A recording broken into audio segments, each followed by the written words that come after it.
RNA polymerase, which is responsible for transcription for the synthesis of RNA, it can initiate a new RNA chain on a DNA template and thus doesn't require a primer. In contrast of DNA polymerase, which require primer for the synthesis of new DNA.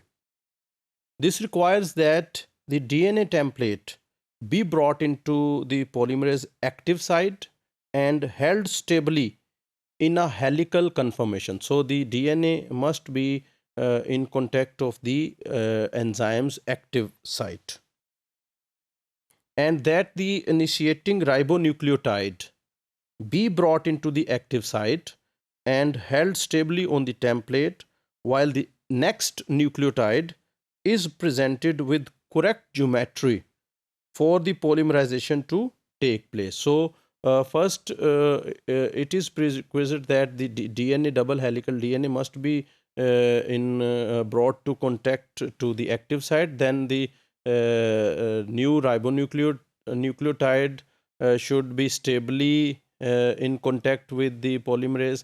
Then the second ribonucleotide, which will come to join the first ribonucleotide, that should also come in the correct geometry and correct orientation, and that too should be held stably in position so that the binding of these two ribonucleotides can take place. This is particularly difficult because RNA polymerase starts most transcripts with an A, means adenine, and that ribonucleotide binds the template nucleotide T with only 2 hydrogen bonds, because there are 2 hydrogen bonds between adenine and thymine. So in contrast to 3 hydrogen bonds between G and C. So here only 2 hydrogen bonds are present. So it is difficult to keep these in positions. Thus, the enzyme has to make specific interactions with the DNA template strand, the initiating ribonucleotide, and the second ribonucleotide to hold them all rigidly in the correct orientation to allow chemical attack by the incoming NTP. So all these things must be kept rigidly in space so that the joining of new nucleotide can take place. This is the reason that most transcripts start with the same nucleotide. During initial transcription, RNA polymerase produces and releases short RNA transcripts which are less than 10 nucleotides, and these transcripts are called this synthesis is called abortive synthesis before escaping the promoter. So when the polymerase will escape promoter, it will do the abortive synthesis, and then it enters the elongation phase and then synthesize the proper transcript.